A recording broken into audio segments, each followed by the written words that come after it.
दर्शकबिन नमस्कार। कार्यक्रम बिग न्यूजमा यहाँहरूलाई हार्दिक स्वागत छ। आजको बिग न्यूजमा हामीले नेकपा माओवादी केन्द्रको जुन राष्ट्रिय सम्मेलन पुस 11 देखि 13 गतेसम्म काठमाडौँमा हुँदैछ, यस विषयमा केन्द्रित रहेर अध्यक्ष प्रचण्डले विशेष गरी विगतको जस्तै क्रान्तिकारी, ऊर्जाशील र जनविश्वास प्राप्त पार्टी कसरी बनाउन सकिन्छ भन्ने सन्दर्भमा र यो 21औं शताब्दीको यो बदलदो परिवेशमा विभेद, शोषणका रूपहरू कसरी परिवर्तित भएका छन् र आगामी दिनमा यसलाई कसरी सम्बोधन गर्दै समाजवादको आधार तयार गर्न सकिन्छ भन्ने विषयमा राष्ट्रिय, अन्तर्राष्ट्रिय, सामाजिक, सांस्कृतिक, राजनीतिक सबै हिसाबबाट राजनीतिक प्रतिवेदनमा त्यसखाले विचारहरू प्रस्तुत भएको जनाएको छ। विशेष गरी अध्यक्ष प्रचण्डले नै राजनीतिक प्रतिवेदनमा समाजवादको आधार जुन नेपालका सबैजसो कम्युनिस्ट पार्टीहरूले समाजवादका कुरा गरिरहँदाखेरि जुन माओवादी केन्द्रले अरू कम्युनिस्ट पार्टीभन्दा फरक र भिन्न क्रान्तिकारी कम्युनिस्ट पार्टी बनाउने भनिराख्दाखेरि यो जुन समाजवादको आधारित राजनीतिक प्रतिवेदन तयार हुँदैछ, यसले मोटामोटी रूपमा समाजवादको बाटो पक्डने गरी त्यो खालको प्रतिवेदन तयार हुने र त्यस विषयमा राष्ट्रिय सम्मेलनमा गम्भीर रूपमा बहस र समीक्षा हुने माओवादी केन्द्रले जनाएको छ। वैचारिक बहसमा केन्द्रित हुने जनाएको छ। यसै सन्दर्भमा रहेर अध्यक्ष पुष्पकमल दाहाल प्रचण्डले गर्नुभएको सम्बोधन प्रस्तुत गर्दैछौँ।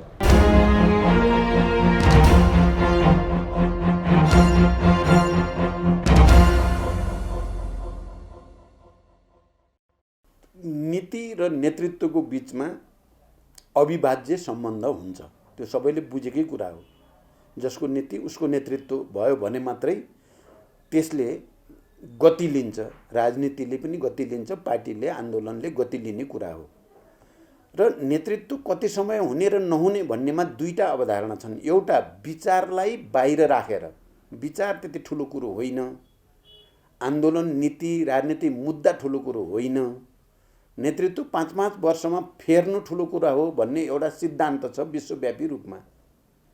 अब त्यो सिद्धान्त एक खालको छ भने अर्को विचारलाई नेतृत्व गर्ने हदसम्म यदि कसैले नीति निर्माण गर्छ, विचारलाई नयाँ नयाँ ढङ्गले अगाडि बढाउने क्षमता राख्छ भने त्यो अवधि तोकेर नेतृत्व गर्नुपर्छ भन्ने कुनै सिद्धान्त हुनु हुँदैन भन्ने अर्को छ।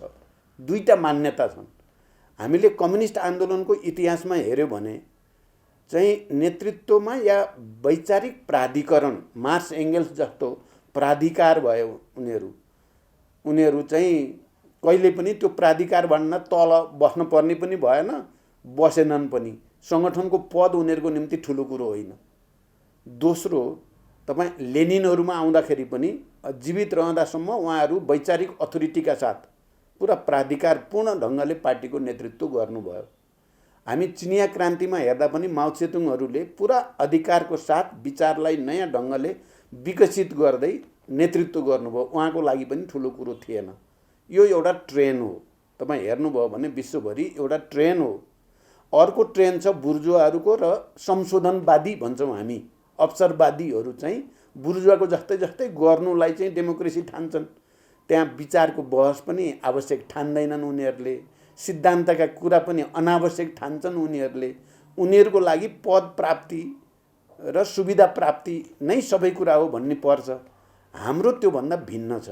मलाई भन्नुहुन्छ भने हिजो जनयुद्धको क्रममा पार्टीमा निकै ठुलो बहस, छलफल, अध्ययन, अनुसन्धानको प्रक्रिया चल्यो।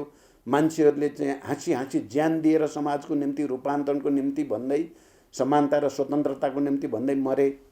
त्यही बिचमा चाहिँ म सुरुदेखि भनौँ त्यसको तयारीदेखि उठान र विकाससम्म म आफै नेतृत्वमा रहिराखेँ। र त्यही बिचमा पार्टीले मलाई खालि पार्टीको अध्यक्ष वा महासचिवको रूपमा मात्रै होइन, एउटा विचारको पनि नेताको रूपमा प्रचण्ड पथ भनेर पनि त्यति बेला संश्लेषण गर्यो। यो एउटा व्यक्तिले गरेको कुरा नि थिएन, त्यो राष्ट्रिय सम्मेलनबाट सर्वसम्मत रूपमा गरियो।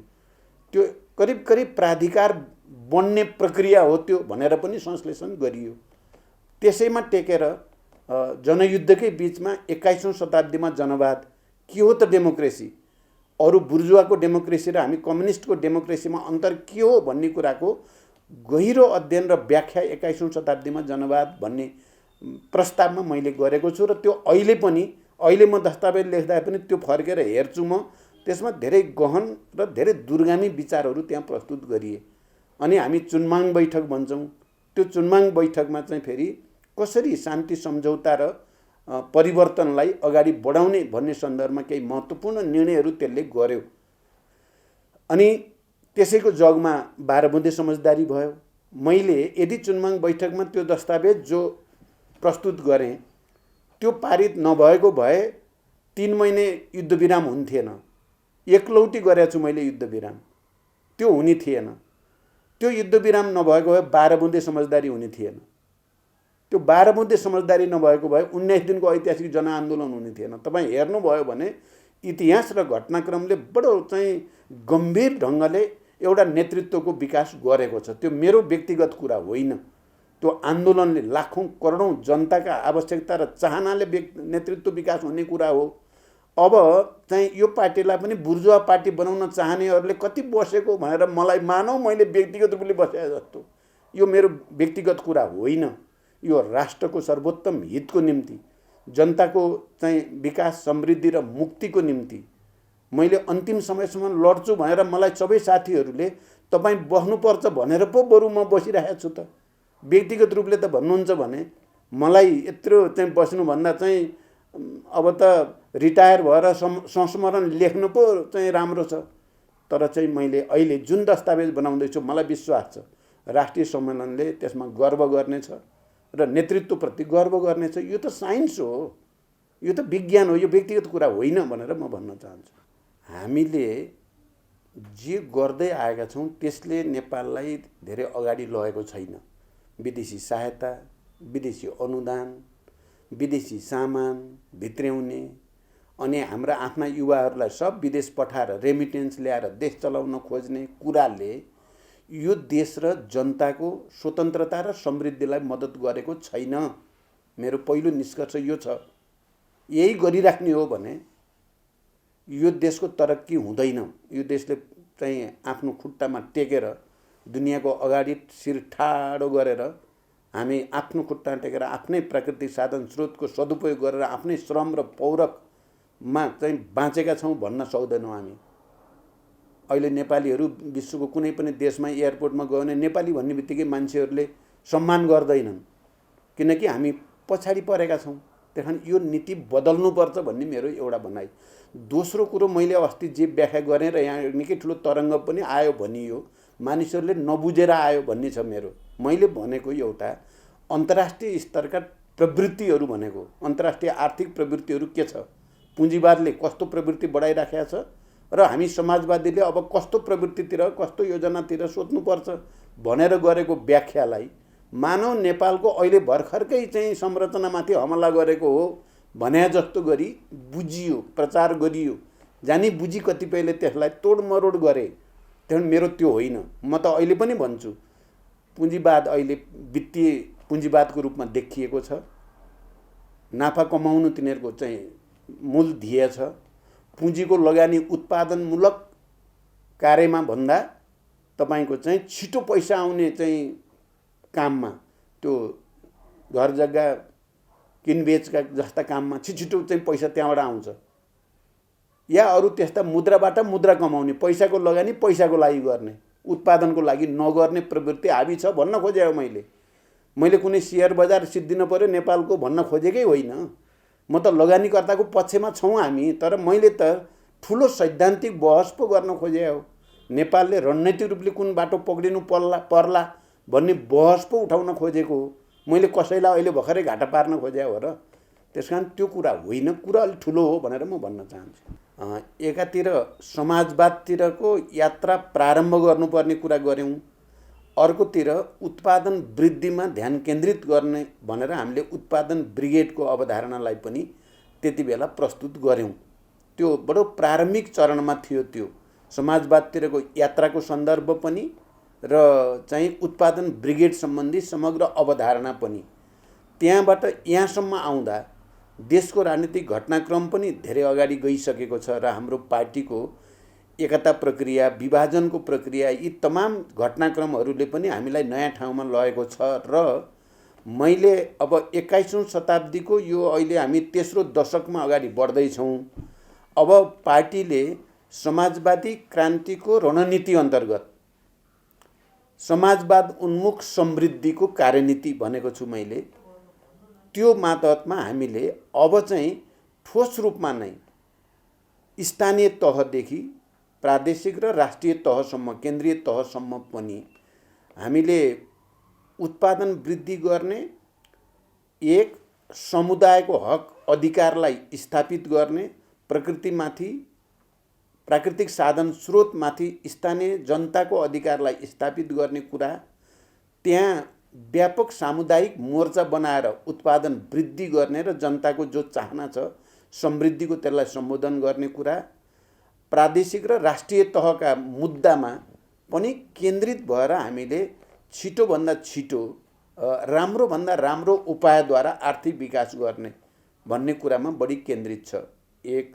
दोस्रो, अहिलेको युग भनेको वास्तवमा सूचना प्रविधिमा निकै ठुलो क्रान्ति भयो। डिजिटलकै युग भनिन्छ। एकातिर ग्लोबलाइजेसन, भूमण्डलीकरण, अर्कोतिर डिजिटलाइजेसन, अब यो सूचनामा भएको प्राविधिक क्रान्ति। यो दुईटा कुराले चाहिँ अत्यन्त सकारात्मक पनि योगदान गरेको छ उत्पादक शक्तिको विकासमा। समाजवादको वस्तुगत आधार पनि यसले तयार पारेको छ। तर यो पुँजीपतिहरूको हातमा छ। सबै उत्पादनका साधनहरू पुँजीपतिको हातमा हुनुको कारणले ठुल्ठुला समस्या पनि मानव जातिले भोग्न परेको छ। पर्यावरण विनाशको समस्या, कार्बन उत्सर्जनका कारणले जलवायु परिवर्तनको समस्या, पृथ्वीको तापक्रम बढ्ने समस्या, समुद्रको सतह बढ्ने समस्या जस्ता राष्ट्रिय मात्र होइन अन्तर्राष्ट्रिय मुद्दाहरू छन्। र यो समस्या धरतीमा किन आयो? अहिले समुद्रका थुप्रै प्राणीहरू चाहिँ त्यहाँका जलचर मर्ने, लोप हुने स्थिति बन्यो। हाम्रा जडीबुटीहरू थुप्रै चाहिँ अब ती नष्ट हुनेतिर जान थाले। हाम्रा चाहिँ स्थानीय नस्लका जीवजन्तुहरू पनि थुप्रै लुप्त हुने स्थिति पैदा भयो। के कारणले? यसको जवाफ पनि हामीले दिनुपर्छ भनेर अहिले विकास र समृद्धिको यात्रासहित हामीले प्रकृतिको संरक्षण, मानव जातिको संरक्षण, पर्यावरणको संरक्षणको मुद्दालाई स्थानीय स्तरमा पनि उठाउनु पर्ने देखेको छु मैले। त्यसलाई राष्ट्रिय स्तरमा नि उठाउनु पर्ने र अन्तर्राष्ट्रिय स्तरमा पनि कम्युनिस्टहरूले र समाजवादीले मात्रै यो धरतीको रक्षा गर्न सक्छन्। आर्थिक विकासलाई योजनाबद्ध ढङ्गले प्रकृतिलाई विनाश नगरिकन, जीवजन्तु र पर्यावरणलाई विनाश नगरिकन समुद्रको पनि संरक्षण गर्ने गरी विकास गर्न सक्ने भनेको कम्युनिस्ट र समाजवादले मात्रै हो भन्ने कुरालाई मैले प्रमाणित गर्न खोजेको छु। अहिले मेरो नयाँ कुरा भन्नुहुन्छ भने मुख्यतः यसमा केन्द्रित हुनेछ। एकातिर राजनैतिक रूपमा समाजवाद उन्मुख राज्यको परिकल्पना गरेको छ र त्यहाँ हामीलाई नयाँ एउटा संरचना खडा गर्ने आधार त्यसले निर्देशन दिएको छ भने आर्थिक रूपले उसले निजी, सार्वजनिक र सहकारीको समायोजनमा नेपालको समाजवाद उन्मुख अर्थतन्त्र बढाउने भनेर पनि भनेको छ। त्यसले पनि आधार दिएको छ।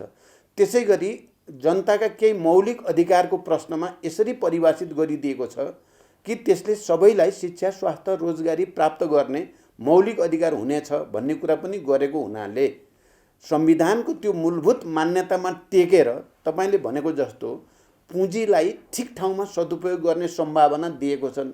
एक। दुई, संविधानको त्यो आधारमा टेकेर ऐनहरू निर्माण गर्ने, ऐनहरू संशोधन गर्ने र पुँजी जनताको हातमा ल्याउने। किनकि हाम्रो आजको चाहिँ मूलभूत समस्या भनेको एउटा त राष्ट्रिय पुँजीको विकास भएको छैन, स्वतन्त्र आत्मनिर्भर राष्ट्रिय अर्थतन्त्रको विकास भएको छैन। अर्थतन्त्रमा दलाल भन्छौँ हामीले, दलाल पुँजीवादको या नोकरशाही पुँजीवादको या त्यस्ता तत्त्वहरूको जसले चाहिँ तपाईँको चाहिँ खालि बाहिरको सामान ल्याउने र कमिसन खाने खालकाहरूको हातमा नै बढी अर्थतन्त्रको बागडोर छ। त्यसलाई हामीले चाहिँ जनताको हातमा, स्थानीय समुदायको हातमा, हाम्रो सरकारको हातमा र त्यस मार्फत चाहिँ राष्ट्रिय पुँजीको विकास, यो बाटोबाट गएर मात्रै हामीले चाहिँ जो अपेक्षित परिणाम खोजेका छौँ नि समृद्धिको, त्यो गर्न सकिन्छ। दोस्रो कुरो मेरो त्यहाँ छ। तर यो सजिलो छैन, तपाईँले भने जस्तो यो सजिलै हुन्छ भन्ने मेरो त्यस्तो बुझाइ पनि छैन। तर यसको निम्ति हामीले पार्टी संरचनालाई पनि नयाँ बनाएर लानुपर्ने हुन्छ। स्थानीय तहदेखि नै मजबुत बनाएर समुदायलाई बलियो बनाउने, स्थानीय जनतालाई अधिकार सम्पन्न बनाउने किसिमले जानुपर्ने हुन्छ। संविधान र कानुनमा पनि, संविधानमै पनि परिमार्जन गर्नुपर्ने, संशोधन गर्नुपर्ने आवश्यकता हुन्छ। आर्थिक क्षेत्रमा जस्तो प्रचलन हाम्रो छ त्यो प्रचलनमा रेडिकल सुधार, कमसेकम आमूल सुधार गर्नुपर्ने हुन्छ। त्यो गरियो भने असम्भव छैन भन्ने हो मेरो भनाइ। सम्भव छ। हामी जुन परिवर्तन हामीले ल्यायौँ, ठुलो त्याग, बलिदान, युद्ध, आन्दोलन, सम्झौता, थुप्रै तरिकाद्वारा यो परिवर्तन र यसले संस्थागत गरेको संविधान भित्र चाहिँ नयाँ ढङ्गले जाने सम्भावना छ। तर मैले जस्तो भने कि यो परिवर्तन नरुचाउने वर्ग छ, जसलाई दलाल पुँजीपति भनौँ, सामन्तहरूको अवशेष भनौँ, या नोकरशाही पुँजीपति भनौँ, या त्यस्ता बिचौलियाहरू जसले नेपालको राष्ट्रिय अर्थतन्त्रलाई स्वतन्त्र र आत्मनिर्भर हुन दिएको छैनन्, विदेशमुखी बनाउन खोजेका छन्, तिनीहरूलाई यो परिवर्तन मन परेको छैन। त्यसकारण कुनै न कुनै रूपलाई यो संविधानै खारेज गर्न पाए, यो सिस्टमलाई नै उल्ट्याउन पाए भनेर लागिरहेका छन् एक थरी। भने हामी र अरू जो परिवर्तनका पक्षधर भनौँ या राष्ट्रिय अर्थतन्त्रका पक्षधर, राष्ट्रिय पुँजीको विकास गर्ने कुराका पक्षधर, दलाल नोकरशाहहरूको विरुद्ध जानुपर्छ भन्ने पक्षकाहरू चाहिँ फेरि यो संविधानलाई रक्षा गर्ने, अझ परिमार्जन गर्ने, विकास गर्ने र राष्ट्रिय पुँजी अपरिहार्य छ। त्यही हाम्रो प्राकृतिक साधन स्रोतको सदुपयोग विदेशीहरूको निम्ति होइन, हामी आफ्नै निम्ति प्रयोग गर्ने र हामीले यस्तो नीति अवलम्बन गर्ने जसले नेपाललाई आत्मनिर्भर बनाओस्। विकासका ठुल्ठुला कुरा त गरिए यो बिचमा। तपाईँ 50-60 वर्षको 70 वर्षको इतिहास हेऱ्यो भने धेरै योजनाका कुरा पनि भए, विकासका कुरा पनि भए।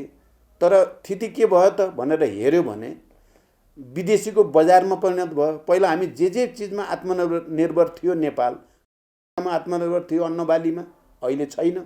अरबौँको खाद्यान्न हामी विदेशबाट भित्राउनु पर्ने स्थिति आयो।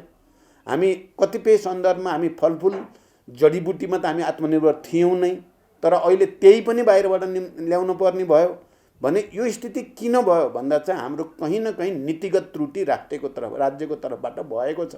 मैले अहिले दस्तावेज लेख्दै गर्दा सच्याउन बल गर्ने पार्टीबाट पनि, सरकारतिरबाट पनि, सडकबाट पनि, त्यही हामी सदन, सडक र सरकार तिनटै मोर्चाबाट राष्ट्रिय अर्थतन्त्रको विकास गर्ने, स्वतन्त्र, आत्मनिर्भर राष्ट्रिय अर्थतन्त्रको विकास गर्नमा केन्द्रित हुनुपर्छ भन्ने छ। आजकै देशको परिस्थितिमा हामी विदेशी सहायता या अनुदानलाई अस्वीकार गर्ने ठाउँमा हामी छैनौँ। हामी स्वीकार गर्दै पनि आएका छौँ, लिँदै आएका छौँ। अझ त्यसमा अनुदानको रूपमा हाम्रो भौतिक पूर्वाधार निर्माणको निम्ति आउने सहयोगलाई त हामीले खुसी साथ स्वीकार नै पर्छ, स्वीकार्छौँ पनि, पहिलो कुरा। दोस्रो कुरा, तर एमसिसी प्रोजेक्टका सन्दर्भमा केही प्रश्नहरू उठे र ती अलिक गम्भीर ढङ्गले उठे। पहिलो कुरा त यो ओरिजिनल सहमतिमा संसदमा लगेर अनुमोदन गर्ने कुरा थिएन। यो बिचमा कहाँबाट आयो, किन आयो, त्यहाँबाट सुरु भयो यसको विवाद। नत्र यो पहिला विवादमा थिएन।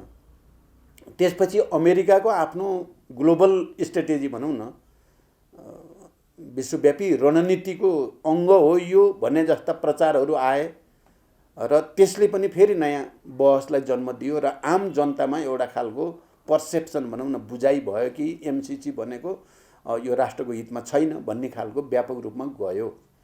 त्यसकारण हाम्रो भनाइ अहिले के हो त भने, पहिलो कुरा त यो विषयमा जहाँनिर चाहिँ त्रुटि भएका छन्, किन ओरिजिनल सहमतिबाट अर्को सहमतिमा किन लगियो भन्ने कुराको स्पष्ट पार्नु पर्यो। अनि जुन प्रावधानले हामीलाई अप्ठ्यारो पार्ने जस्तो छ ती प्रावधान सच्याइनु पर्यो, त्यसलाई स्पष्ट पारिनु पर्यो, जरुरी पर्दा संशोधन पनि गर्न पर्यो। दोस्रो कुरा। तेस्रो कुरा, यो विषय अलि गम्भीर र संवेदनशील भइ नै सकेको हुनाले राजनीतिक दलहरूको बिचमा पनि अधिकतम समझदारीको प्रयास गर्नु पर्यो। अनि राष्ट्रिय रूपमा पनि बुद्धिजीवी, पत्रकार, नागरिकहरूको पनि राय लिएर राष्ट्रिय रूपमा पनि एउटा समझदारी बनाएर मात्रै यसलाई अगाडि बढाउन सकिन्छ। जबरजस्ती गरियो भने यसले चाहिँ अप्ठ्यारो स्थिति बन्छ भन्ने भएको हुनाले नै हामी अहिले अस्ति तपाईँहरूले देखिहाल्नुभयो, अल पार्टी मिटिङ प्रधानमन्त्रीजीले बोलाउनु भयो, त्यहाँ छलफल भयो, गठबन्धनको बैठक भयो, त्यहाँ छलफल भयो, गठबन्धनले एउटा कार्यदल बनायो, त्यो कार्यदलले कहाँ त्रुटि छ भनेर अध्ययन गर्दैछ। हिजो मात्रै त्यसको बैठक बस्यो, त्यसले चाहिँ अब गर्दैछ, फेरि 17 गते बस्दैछ। अब यो प्रक्रिया छ दोस्रो। अब तेस्रो कुरा के छ भने तपाईँको चाहिँ गठबन्धनको कुरा मलाई लाग्दैन एमसीसी ले अलिकति समय लियो नै भने पनि वा चाहिँ तपाईँको यसमा केही सुधारको गुन्जाइस छ। प्रधानमन्त्रीजीले पनि अस्ति सर्वदलीय बैठकमा, गठबन्धनको बैठकमा नि भन्नुभएको छ सुधारको गुन्जाइस त छ, म पनि कोसिस गर्छु भन्नुभएको छ। त्यस्तो भयो भने त एउटा भयो, मानौ चाहिँ अप्ठ्यारो नै पर्यो भने पनि एमसीसीकै कारणले गठबन्धन टुट्छ भन्ने मलाई लागेको छैन, टुट्दैन। त्यति कारणले टुट्न पनि हुँदैन, टुट्न पनि दिँदैन भन्ने छ मेरो चाहिँ। र तपाईँले देख्नुभयो अब हिजो मात्रै मेरो प्रधानमन्त्रीजीसँग कुरा भयो, अब यो बुद्धिजीवी नागरिकहरूको बैठक बस्ने कि भन्ने थियो। अब हाम्रो राष्ट्रिय सम्मेलनको चाप आइसक्यो भनेपछि हुन्छ तपाईँको सम्मेलन पछि गरौँ भनेर सहज ढङ्गले उहाँले सहयोगी रुख देखाउनु भयो। भन्दाखेरि उहाँ पनि यो विषयलाई प्रधानमन्त्रीजीले पनि बुझ्नुभएको छ र अनावश्यक रूपले चाहिँ प्रेसर आउँछ भन्ने मलाई लाग्दैन। म यो कुरालाई त्यसरी हेर्दिनँ। कुनै पनि पार्टी जसरी समाज राजनीति निरन्तर परिवर्तनको प्रक्रियामा हुन्छ, ती पार्टीहरू पनि परिवर्तन हुन्छन्। यो एमाले भन्ने पार्टी 28 सालमा कस्तो थियो, एकदम उग्र क्रान्तिकारी। 38 सालमा गएर कस्तो भयो, बडो मध्यमार्गी। 48 सालमा कस्तो भयो, अलि पेटी बुर्जुवा। अनि 62-63 सम्म आउँदा कस्तो भयो, हामी सबै सहकार्य गरेर राजतन्त्रका विरुद्ध, सामन्तवादका विरुद्ध लड्ने साथी। तपाईँ यसरी हेर्नु पर्यो चाहिँ चिजलाई यसो भनिसकेको भनेर निरपेक्ष र यान्त्रिक र रूढिवादी रूपले हेर्न भएन भन्ने मेरो पहिलो भनाइ। दोस्रो, मैले हो पार्टी एकता गर्ने प्रस्ताव मैले नै गरे हो, मलाई त्यसमा पश्चाताप छैन, मैले गरेको सही नै हो भन्ने छ पहिलो। किनकि त्यसबाट देशमा राजनीतिक स्थायित्व पनि आउँछ, कम्युनिस्ट आन्दोलन पनि बलियो हुन्छ, जनताको आर्थिक विकासको सपना पनि पुरा गर्न सकिन्छ भन्ने मैले कल्पना गर्नु गल्ती हो भन्दा म कतैबाट नाप्दा पनि मैले आफूले त्रुटि गरेको देख्दिनँ। दोस्रो। तेस्रो, मेरो त्रुटि थिएन भन्ने कुरा दुवैतिरका आम नेता कार्यकर्ताहरूले त्यसलाई अनुमोदन गरे खुसी साथ। त्यति मात्र होइन, आम नेपाली जनताले पनि तपाईँहरूले ठिक गर्नुभयो भनेर 2/3 बहुमत दिए। यसले पनि त्यो अनुमोदित पनि भयो, त्यसकारण पनि त्यो गल्ती थिएन। र म अहिले पनि कम्युनिस्ट आन्दोलनको एकताको पक्षमा, राजनीतिक स्थायित्वको पक्षमा, राष्ट्रिय एकताको पक्षमा छु र मेरो प्रयास त्यतैतिर हुन्छ भन्ने कुरा पनि म प्रष्ट छु।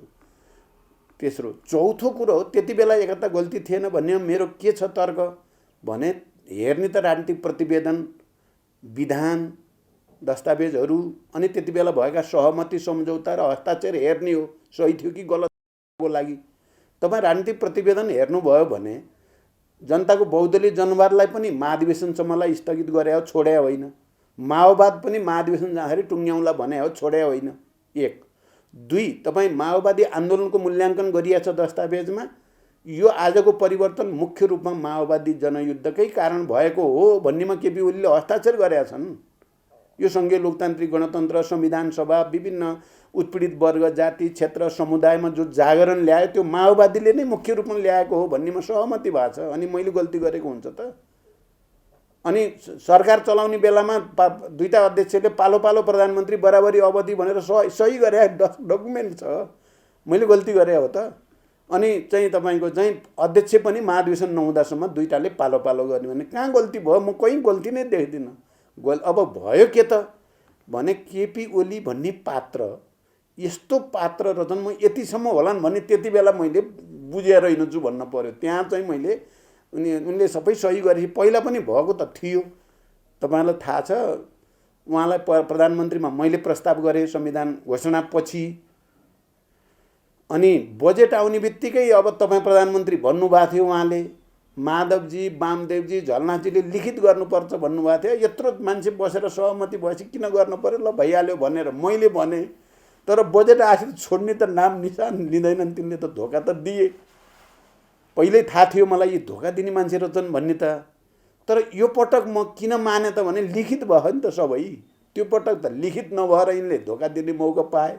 यो पटक त दस्तावेज पनि लिखित छ, नेतृत्व पनि लिखित छ, सरकार प्रधानमन्त्री हुने कुरा नि लिखित भएपछि त यस्तो हुन्न होला भन्टानेको त त्यहाँ पनि तिनले चाहिँ सबै च्यातचुत पारेर हुँदा त पार्टीभित्रको बहसकोलाई देखाएर उनले त प्रतिनिधि सभा नै संसद नै भङ्ग गर्न पुगे।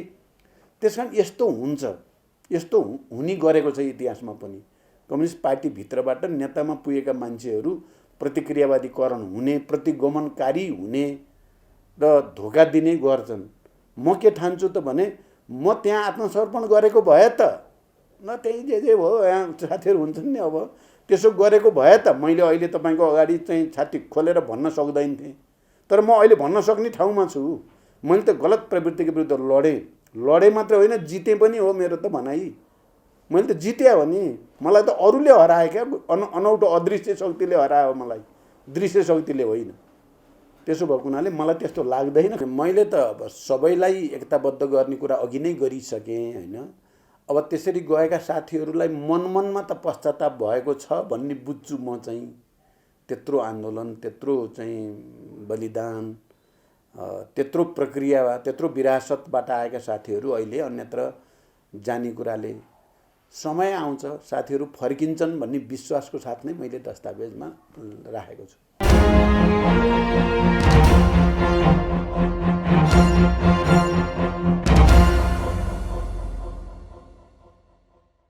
नेकपा माओवादी केन्द्रको राष्ट्रिय सम्मेलनको सन्दर्भमा हामीले भर्खरै पार्टीका अध्यक्ष पुष्पकमल दाहाल प्रचण्डको विचार सुन्यौँ। हामीले यसै गरी पार्टीका प्रवक्ता कृष्णबहादुर महराजसँग पनि माओवादी केन्द्रको राष्ट्रिय सम्मेलनको सन्दर्भमा कुराकानी गरेका छौँ। विशेष गरी माओवादी केन्द्रले यो वैचारिक रूपमा बहस समीक्षा गर्ने र देशैभरका 1500 प्रतिनिधिहरू चाहिँ सम्मेलनमा सहभागी हुने जनाएको छ।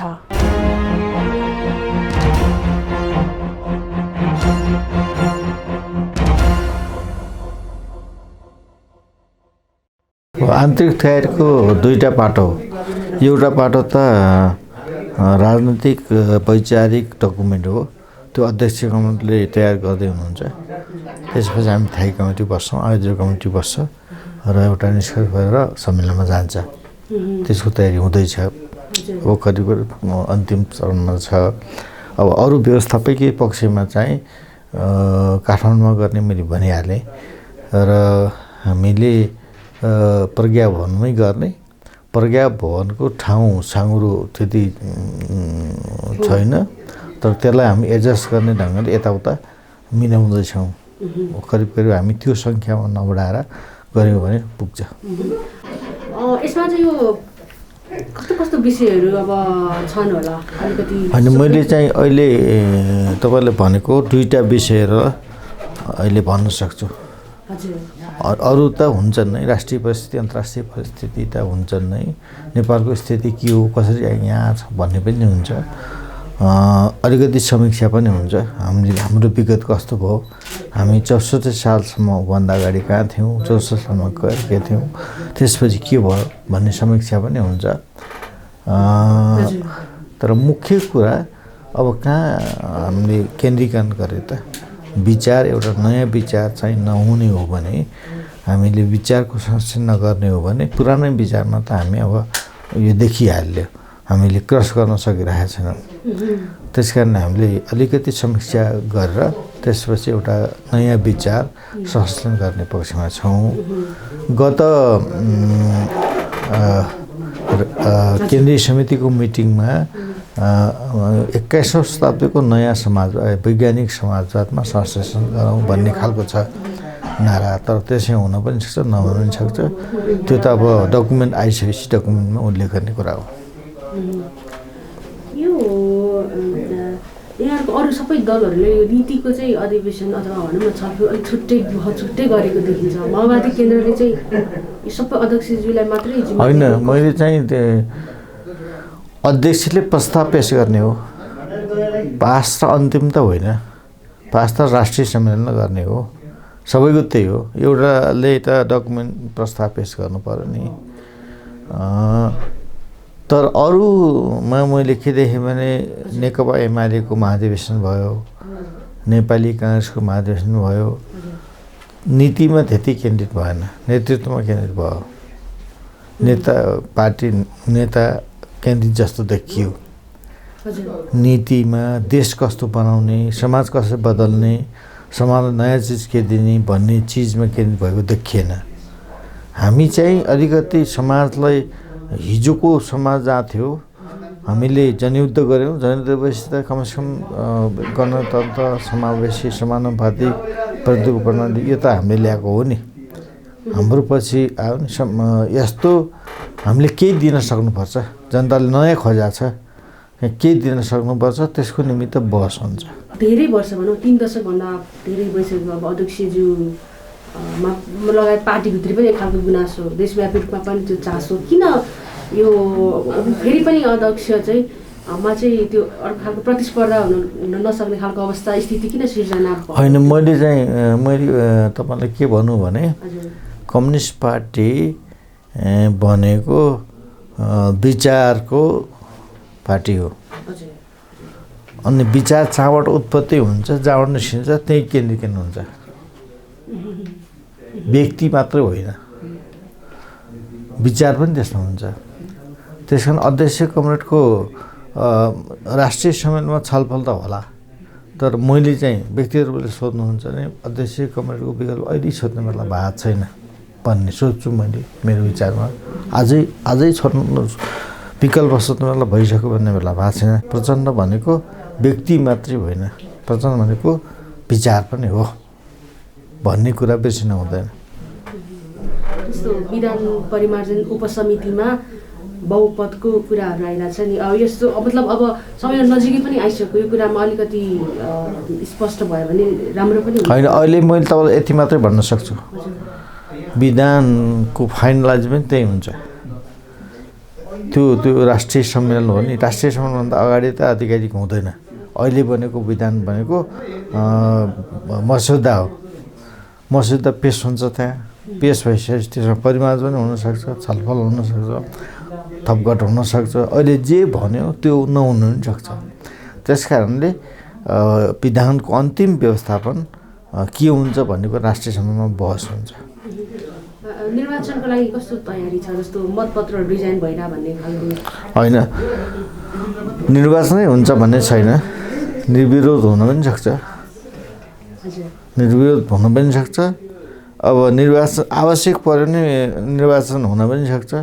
तर हाम्रो पार्टीको सिस्टम के हो भने जनवादी केन्द्रीयता भन्ने हो।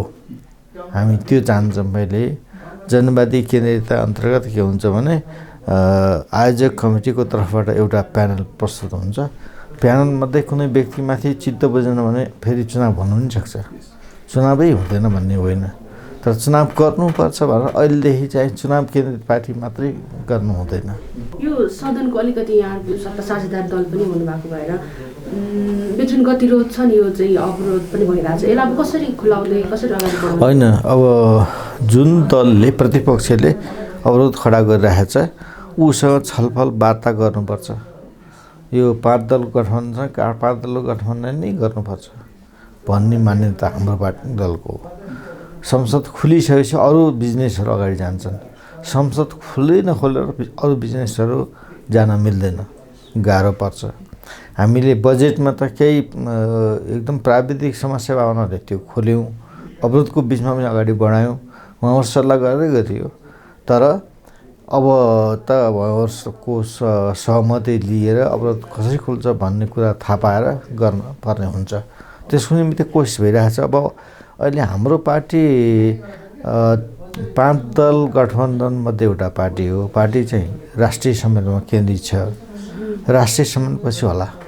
यहाँले डिजिटलाइजेसनको कुरा नि अगाडि बढाउनु भएको थियो नि, यो विद्युतीय मेसिनहरू यस्तो छलफल भएको छ कि अन्य दलमा जस्तै तयारी पनि केही छ? होइन, तयारी छ। हामी त मैले डिजिटल डिस्प्लेका कुराहरू गरेँ।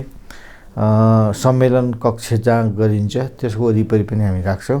त्यसपछि मुख्य नाकाहरूमा, उपत्यकामा छिर्ने नाकाहरूमा नै हामी डिस्प्ले गर्छौँ। बिहान मुख्य गेट नाराहरू राख्छौँ। अनि यो आकाशीय पुल जहाँ जहाँ छन् त्यहाँ पनि हामीले डिस्प्ले राख्छौँ। कागजपत्रहरू त्यस्तो अलिकति त्यो पनि हुन्छ, जस्तो अन्त जहाँ त्यस्तो व्यवस्था हुन सक्दैन त्यो गरिन्छ। अब पहिले शान्ति प्रक्रियालाई भनौँ है, एउटा सोच थियो शान्ति प्रक्रियामा केवल व्यवस्थापनको बाटो मात्र हेर्ने, राजनीतिक वैचारिक पक्ष नहेर्ने। तर नेपालको शान्ति प्रक्रिया तपाईँले यो वृहत शान्ति संस्था भएको 15 वर्षको उपलक्ष्यमा अध्यक्षको लेखहरू काठमाडौँ पोस्ट कान्तिपुरमा नयाँ पत्रिकामा छापे, नर्वेजियन पत्रिका नर्वेको पत्रिकाले पनि छाप्यो। त्यो के हो भने यो विशिष्ट छ, यो नेपाली विशेषतामा आधारित छ, अलिकति राजनीतिक वैचारिक पनि छ। किनभने संविधान सभाको एजेन्डासहित आएन यो, केवल व्यवस्थापन गर्ने हामी सरकारमा जाने त्यस्तो मात्रै भएन। त्यसकारण नेपालको शान्ति प्रक्रिया अलिक विशिष्ट छ। अनि शान्ति प्रक्रियाको एउटा अङ्गको रूपमा नयाँ संविधान हो। नयाँ संविधान हो। नयाँ संविधानमा केही चिज नयाँ छन्, केही नयाँ चिज छन्। केन्द्रमा राष्ट्रपति या उपराष्ट्रपति महिला र पुरुष मिलाउने, त्यसपछि सभामुख र उपसभामुख मिलाउने, त्यसपछि हरेक गाउँपालिकामा जानुहोस् त, गाउँपालिकामा जानुभयो भने पनि तपाईँले गाउँपालिकाको अध्यक्ष उपाध्यक्ष महिला पुरुष हुने, यो व्यवस्था पहिले थिएन। यो नयाँ व्यवस्था हो, समानुपातिक, समावेशी। अनि महिला दलितहरू आए, त्यसपछि उत्पीडित समुदाय आयो, पिछडिको समुदाय आयो। यो त पहिले थिएन नि, यो नयाँ चिज हो। यो माओवादी आन्दोलनबाट उब्जेको नयाँ चिज हो जो संविधानमा सम्बोधन भयो। अहिले के छ त भने संविधान कतै यो संविधान चाहिँ कसैले मन परेको छैन, केही तत्त्वलाई यो संविधान मन परेको छैन।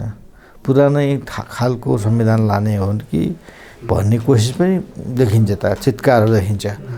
तर अब नदी अगाडि बढिसक्यो, पछि फर्किन्न। त्यस कारणले म तपाईँलाई के भन्छु भने यो समग्र प्रक्रियामा हामी अगाडि बढ्न चाहन्छौँ, पछाडि होइन।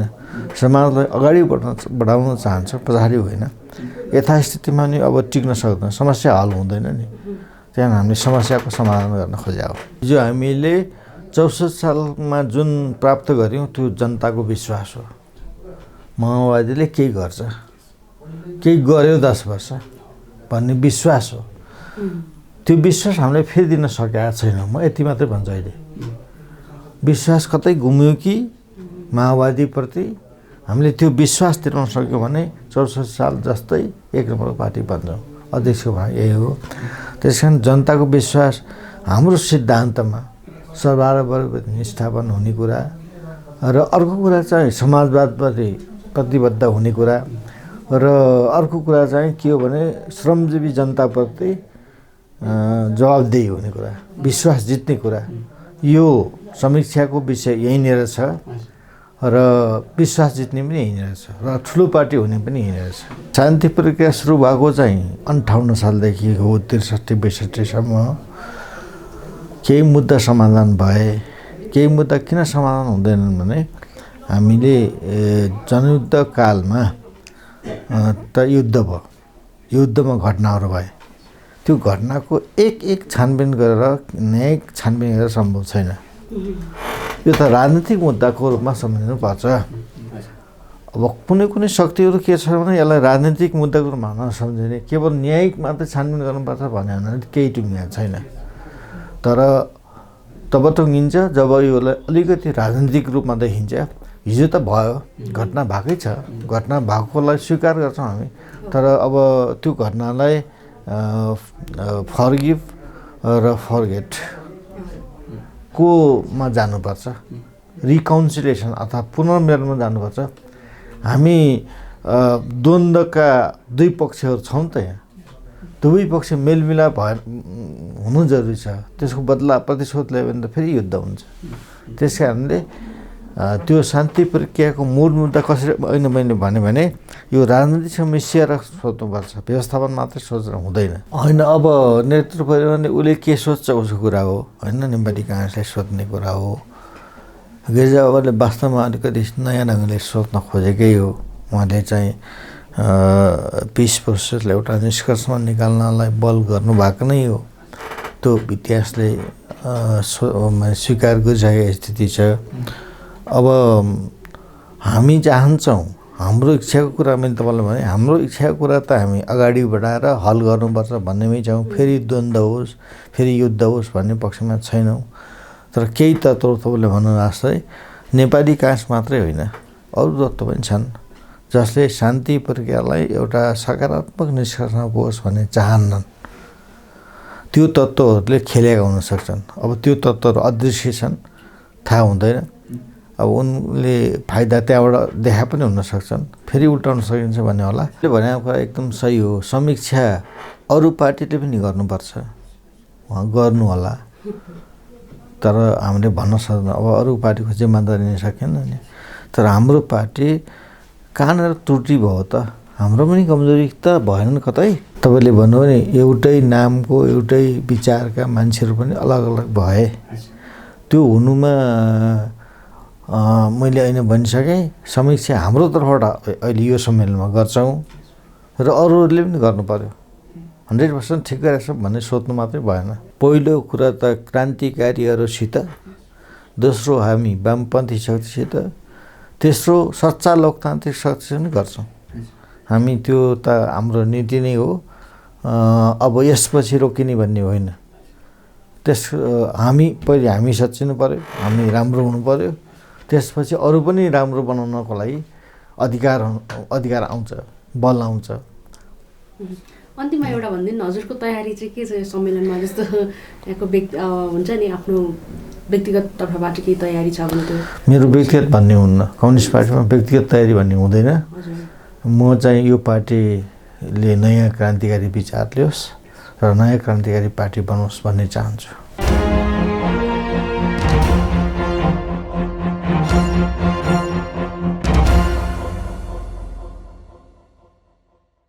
नेकपा माओवादी केन्द्रको राष्ट्रिय सम्मेलनको सन्दर्भमा हामीले भर्खरै पार्टीका अध्यक्ष पुष्पकमल दाहाल प्रचण्डको विचार सुन्यौँ। हामीले यसै गरी पार्टीका प्रवक्ता कृष्णबहादुर महरासँग पनि माओवादी केन्द्रको राष्ट्रिय सम्मेलनको सन्दर्भमा कुराकानी गरेका छौँ। विशेष गरी माओवादी केन्द्रले यो वैचारिक रूपमा बहस समीक्षा गर्ने र देशैभरका 1500 प्रतिनिधिहरू चाहिँ सम्मेलनमा सहभागी हुने जनाएको छ। माओवादी केन्द्रको जुन अध्यक्षमा प्रचण्डलाई चुनौती दिने अर्को नेता पनि अहिले वर्तमान अवस्थामा नदेखिएको अवस्थामा पुनः प्रचण्डकै नेतृत्वमा माओवादी केन्द्र अगाडि बढ्ने मोटामोटी रूपमा माओवादी केन्द्रका नेताहरूले प्रतिक्रिया दिँदै आएका छन्। त्यसो त माओवादी केन्द्रका नेताका अनुसार प्रचण्ड केवल एउटा व्यक्ति मात्र नभएर यसलाई विचारको रूपमा बुझ्नुपर्ने र कम्युनिस्ट पार्टीमा विचार प्रधान रहने हुँदाखेरि पनि निर्वाचन अथवा चाहिँ नेतृत्व चयनलाई नै प्रमुख नमान्ने माओवादी केन्द्रका नेताहरूको धारणा छ। दर्शकबिन, हामीले आजको बिग न्युजमा माओवादी केन्द्रको राष्ट्रिय सम्मेलनको सन्दर्भमा रहेर अध्यक्ष पुष्पकमल दाहाल प्रचण्ड र प्रवक्ता कृष्णबहादुर महराको विचार यहाँहरूलाई प्रस्तुत गर्यौँ। यस्तै विशेष प्रस्तुतिका साथ यहाँहरूसँग हामी पुनः प्रस्तुत हुनेछौँ नै। आजको लागि भने क्यामेरामा ध्रुव अधिकारी सहित म सपना थामीलाई बिदा दिनुहोस्। नमस्कार।